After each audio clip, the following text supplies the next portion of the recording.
नमस्ते बच्चों। कल तक हम लोग हरिहर काका के बारे में देख रहे थे। हरिहर काका को महन जी ने अपहरण किया था और उसने जो उसका परिस्थिति बदल दी थी, किसकी? हरिहर काका की। उससे भी भयानक परिस्थिति में अपने उसके सगे भाई लाकर रख दिए थे। यानी हरिहर काका के आंखों पर विश्वास नहीं आ रहा था कि मेरे सगे भाई मेरे साथ ऐसा कुछ व्यवहार कर सकते हैं। तो उसे विश्वास नहीं हो रहा था कि महन जी से भी बदतर जिंदगी मुझे मेरे भाई दे सकते हैं। तो उन्होंने भी, भाइयों ने भी जबरदस्ती से इसके अंगूठा लिए, ऐसी धमकियां दी कि मेरे बच्चों के नाम पर अगर तुम्हारी जमीन 15 बीघे जमीन अगर नहीं लिखवा देते हैं तो हम तुम्हें क्या करेंगे, मारकर अपने घर में ही गाड़ कर रख देंगे। इसके बाद में उन्हीं में से जब झगड़ा चल रहा तो उन्हीं में से एक लोगों ने महन जी को बुला लिया। महन जी पुलिस के साथ में वहां पर आ गए और पुलिस वालों ने हरिहर काका का बयान लिया है ना। फिर उसको 4 पुलिस वाले जो है सुरक्षा में तैनात हो गए। अब ये जो 4 पुलिस वाले हैं, इनका जो खर्चा जो है वो कौन उठा रहे हैं? महन जी और उसके भाई। इन लोगों में स्पर्धा चल रही है और वो सोच रहे हैं कि अगर मैं अच्छा सपोर्ट, पैसा पानी या सब कुछ हरिहर काका के लिए खर्चा करता हूँ तो हरिहर काका का मन जो है मेरी तरफ बदल जाएगा। और महन जी सोच रहा है कि हरिहर काका 15 बीघे जमीन ठाकुर बारी के नाम पर दान कर देंगे और भाई लोग सोच रहे कि हरिहर 15 बीघे जमीन हमारे नाम पर करवा देगा। यानी ये आराम से जहां भी जाता है उसके पीछे पीछे 4 पुलिस वाले जो होते हैं, उनका जो तनख्वाह है, उनका जो पगार है वो किसके तरफ से दिया जा रहा है? महन जी और हरिहर काका के भाइयों के तरफ से। और देखते हैं आगे। जहां तक मैं समझता हूँ फिलहाल हरिहर काका पुलिस की सुरक्षा में रह रहे जरूर, लेकिन वास्तविक सुरक्षा ठाकुर बारी और अपने भाइयों की ओर से ही मिल रही है। देखो अभी इनमें स्पर्धा शुरू हो गई है, किसमें? महन जी और भाइयों के बीच में। अगर हरिहर काका की सुरक्षा के लिए पैसा खर्चा करें और उसको अतिरिक्त अगर सुरक्षा हम लोग दे रहे हैं, क्योंकि अभी महन जी ने उसका अपहरण किया था, भाइयों ने जबरदस्ती से अंगूठा लगवाने की कोशिश की है, मगर और कोई दूसरा आदमी हरिहर काका को फिर से अपहरण न करे या जबरदस्ती कोई अंगूठा न लगवाने, इसके लिए पुलिस के साथ साथ महन जी और हरिहर काका के भाई भी उसको सुरक्षा प्रदान करने लग गए। ठाकुर बारी के साधु संत और काका के भाई इस बात के प्रति पूरी तरह सतर्क है कि उनमें से कोई या गांव का कोई अन्य हरिहर काका के साथ जोर जबरदस्ती ना कर पाए। अब ये लोग सोच रहे हैं कि हमने तो किया है, महन जी ने तो जोर जबरदस्ती करके एक रूम में उसको लॉक करवा दिया, उसके हाथ पैर बांधकर जबरदस्ती से अंगूठा भी ले लिए। फिर उसके भाइयों ने वही काम किया जो महन जी ने किया और उसकी परिस्थिति जो थी उससे भी बदतर बना दिया था। अब ये लोग डर रहे हैं, दोनों महन जी और हरिहर काका के भाई। ये लोग सोच रहे कि हमने तो कर दिया है, हरिहर काका की परिस्थिति जो है बहुत बुरी तरह से हमने किया है, मगर अभी हमें क्या करना है? उनको सुरक्षा देनी है। कोई तीसरा आदमी इन्हें फिर से अपहरण करे और उसके साथ कोई जोर जबरदस्ती ना करे। तो इन दोनों में जो है स्पर्धा चल रही है। साथ ही अपना सद्भाव और मधुर व्यवहार प्रकट कर पुनः उसका ध्यान अपनी ओर खींच लेने के लिए दोनों दल प्रयत्नशील है। अब ये जो दोनों दल जो है कौन कौन से? महंत जी का, महंत जी और भाई। अब ये लोग अपने अपने तरीके से क्या कर रहे हैं? हरिहर काका को प्रसन्न बना रहे हैं। अब इतना सब कुछ होने के बाद में कोई हरिहर काका को प्रसन्न कर सकता है? ऐसे लगता है आप लोगों को कि कोई हरिहर काका को प्रसन्न कर सकता है? बिल्कुल नहीं। कोई जबरदस्ती से उसे मार पीट के अंगूठा जब लगवा लिया जाता है तो तुम कितना भी करो। हम लोगों ने रहीम के दोहे में देखा था कि अगर हमारे परिवारजनों के साथ में जब कभी झगड़ा हो जाता है तो हमारे जो पहले के जो संबंध है उसे कितना भी आप लोग प्यार से बोलो, उसमें एक नॉट आ जाता है, गांठ पड़ जाती है। तो आप लोग बोलोगे तो भी ऐसा लगेगा कि ऊपर से तेल लगा रहे हो, है ना। तो पहले के जैसे संबंध नहीं बन जाते हैं। अब इतना कुछ महन जी ने कर दिया है और उसके भाइयों ने मार पीट के सब कुछ कर दिया है, तो ये कितना भी इसकी सेवा करे, पुलिस वाले भी लगवा दे, उनका खर्चा भी करवा ले, फिर भी मुझे तो नहीं लगता कि ये हरिहर काका इनके नाम पर अपनी 15 बीघे जमीन लगवा दे। मगर ये दोनों को अभी भी आस है, महन जी और भाइयों को अभी भी आस है कि हरिहर काका का मन परिवर्तन हम कर सकते हैं। We can change the mindset of Harihar kaka and he can write that 15 बीघे land to us. It is not possible. इतना जोर जबरदस्ती करने के बाद में कोई आदमी प्रसन्न होकर अपने 15 बीघे जमीन किसी के नाम पर नहीं लिखवा दे सकते हैं। गांव में एक नेताजी है। अब तीसरा किस्सा आ गया, पहले महन जी का आ गया है, वो चाहते थे कि ठाकुर बारी के नाम पर जमीन लिखवा दे, फिर भाइयों ने जोर जबरदस्ती करवा के बोले कि हमारे बच्चों के नाम पर जमीन लिखवा दे। अब तीसरा यहाँ पर एक व्यक्ति आया है जिसका नाम है नेताजी। ये पॉलिटिशियन है। ये कौन है? नेताजी। अब देखो, नेताजी उसी गांव का होने के कारण इसको पता है कि महन जी ने कौन से तरीके अपनाए, which idea he applied there, Mahanji, correct, for getting that land. And again, how his brothers tried to get his land there. So another technique now this politician is there, and he is going to apply there. Let us see there what he is going to do. गांव में एक नेताजी है। वह नेता तो न तो कोई नौकरी है, नौकरी धंधा कुछ भी नहीं है इसके पास में। नेता यानी एक लीडर है, गांव में लोगों की सामाजिक कार्य करता है ये। और न खेती गृहस्थी, इसके पास खेती भी नहीं है, इसके पास खेती भी नहीं है। और गृहस्थी नहीं मतलब इसकी शादी बाल बच्चे कुछ भी नहीं है। किसके? नेताजी के। अब यह क्या करता है, फिर भी 12 महीने मौज मस्ती उड़ाते रहते। देखिए यहाँ पर नेताजी के पास ना जमीन है, ना जायदाद है, पैसे है, ना बीवी है, ना बच्चे है, गृहस्थ भी नहीं है, इनकी शादी नहीं हुई, फिर भी बिना काम किए ये जो आदमी इतने मौज मस्तियां कर रहा है कि एक साधारण आदमी, गांव का आदमी जो है ना, मेहनत करके भी इसके जैसे आनंद नहीं लुटा रहे। तो फिर ये करता क्या है भाई? कौन सा काम करता है ये? अब देखते हैं यहाँ पर राजनीति की जादुई छड़ी उनके पास है। ये जो है द मैजिक ऑफ पॉलिटिक्स, इसके पास क्या है? जादू की छड़ी है। कौन सी? राजनीति वाली छड़ी है। यानी एक की टोपी दूसरे के सिर पर लगाना और दूसरे की टोपी निकालकर तीसरे पे, यानी एक से उधार मांगना, उसको बोलना कि मैं तुम्हें 2 दिन बाद पैसे दूंगा, फिर वही पैसे लेकर अपने ऊपर खर्चा करना, तीसरे से पैसे लेना और वो पैसे लिए वाले इसको आधा देना और हमारे लिए आधे पैसे खर्चा करना। तो जैसे राजनेता लोग करते हैं वैसे ये भी नेता जो है कुछ काम नहीं करता था, मगर अपना जीवन व्यतीत करने का जो इसका ढंग था लोगों से बिल्कुल अलग था। काम धंधा कुछ नहीं, मगर उसके रहने का जो स्टाइल है बहुत ही जबरदस्त था, आनंदित रहता था और बहुत ही अच्छी तरह से जीवन व्यतीत करता था। क्यों? क्योंकि इसके पास राजनीति की जादुई छड़ी थी। उनका ध्यान हरिहर काका की ओर जाता है। अब ये हरिहर काका जैसे जो असहाय लोग होते हैं ना, उनके तरफ जाकर कुछ ना कुछ बातें करके अपने वश में करने की कोशिश ये नेता भी करता है। तो इसको ध्यान में आता है क्योंकि ये गांव का, उसी गांव का है, कस्बाई गांव का है। तो पहले देखा कि महन जी के बारे में इसको पता चल गया नेताजी को, फिर उसके भाइयों के बारे में।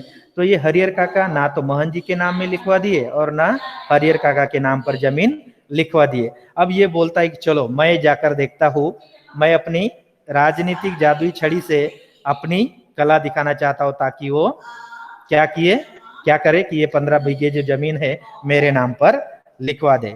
तो जैसे ही उसका ध्यान उस तरफ जाता है, वो हरिहर काका के पास में जाता है और क्या कहता है देखो।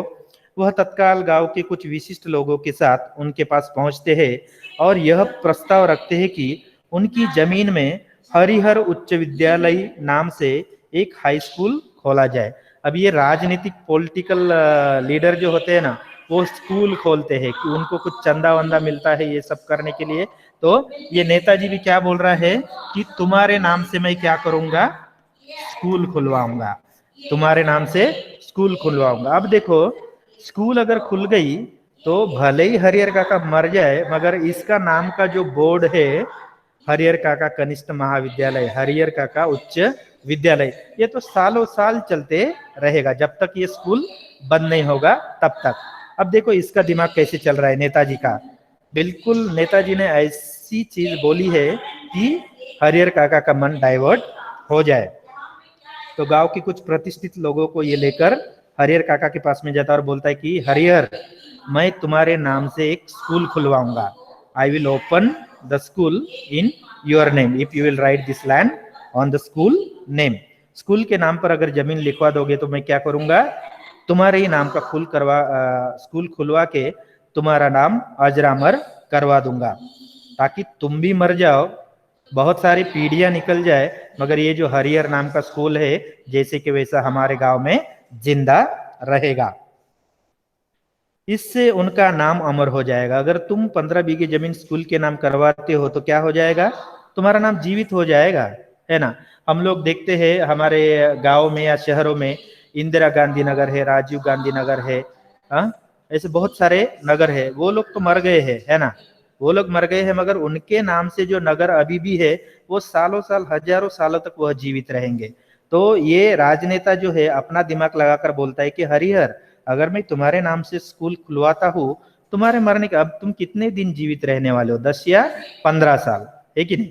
तो इससे अच्छा तुम ये जमीन हमारे स्कूल के नाम पर करवा दो, ताकि हम तुम्हारे नाम से स्कूल खुलवाएंगे। फिर स्कूल का नाम क्या होगा, हरिहर उच्च विद्यालय। इससे उनका नाम अमर हो जाएगा, उनकी जमीन का सही उपयोग होगा और गांव के विकास के लिए एक स्कूल भी मिल जाएगा।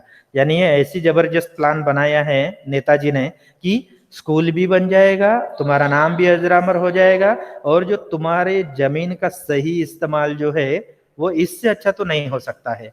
स्कूल मंदिर बांधने से अच्छा अगर आप स्कूल खुलवाते हो तो होता है, गोर गरीब बच्चे जो होते हैं वो शिक्षा लेते हैं और अच्छी तरह से ज्ञान प्राप्त करके आप अपना काम धंधा कर सकते हैं। तो इससे अच्छा नेक काम तो नहीं है।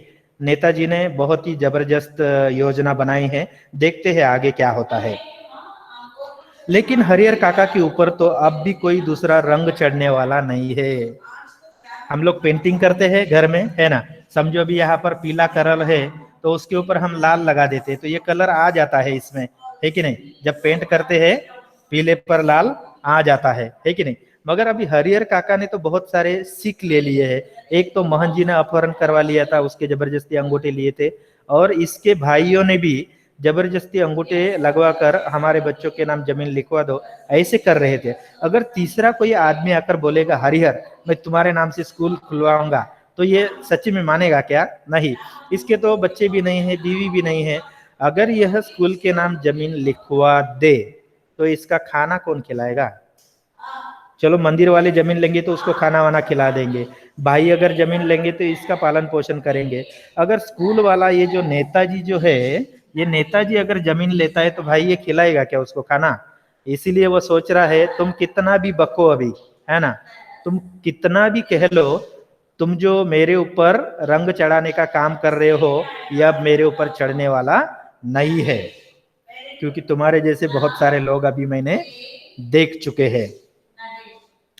नेताजी भी निराश होकर लौट आते हैं। नेताजी को लगा मेरे बातों का असर हरिहर काका पर अब नहीं हो रहा है। कितने सारे लोगों को मैंने बुद्धू बनाया और मेरा जो जीवन है कुछ काम न करते हुए आराम से जी रहा हूं, मगर ये हरिहर काका है कि नहीं मान रहा है। फिर ये निराश हो गया नेताजी और वहां से भाग गया, घर चले गए। इन दिनों गांव की चर्चाओं के केंद्र है हरिहर काका। अब देखो गांव के लोग जो है तालाब के पास में जाते हैं, बरगद के पेड़ के नीचे जाते हैं, ठाकुर बाड़ी के सामने आकर खड़े हो जाते हैं और सोचते रहते हैं कि आखिरकार ये जो हरिहर काका जो है आखिरकार किसके नाम पर अपनी 15 बीघे जमीन लिखवा देगा।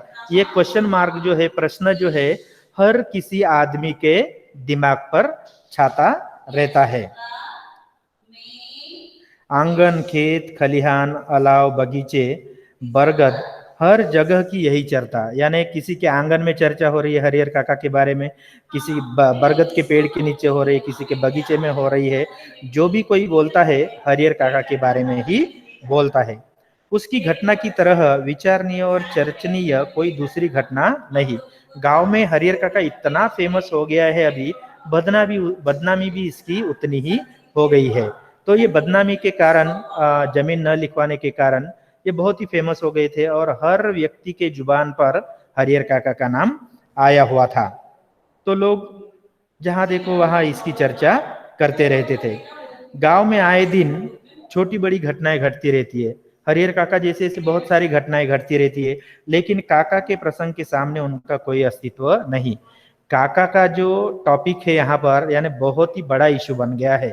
लोग जबरदस्ती से इसे मारना चाहते हैं, जमीन लिखवाना चाहते हैं, छीनना चाहते हैं, या अपने खुद के भाई बोलते हैं कि तुझे ऐसा मार मारेंगे और घर के अंदर अगर जमीन में गाड़ देंगे तो दूसरे लोगों को पता भी नहीं चलेगा। इससे बड़ी बात क्या हो सकती है। गांव में जहां कहीं और जिन लोगों के बीच हरिहर काका की चर्चा, तो कोई फिर उसका कोई अंत ही नहीं है।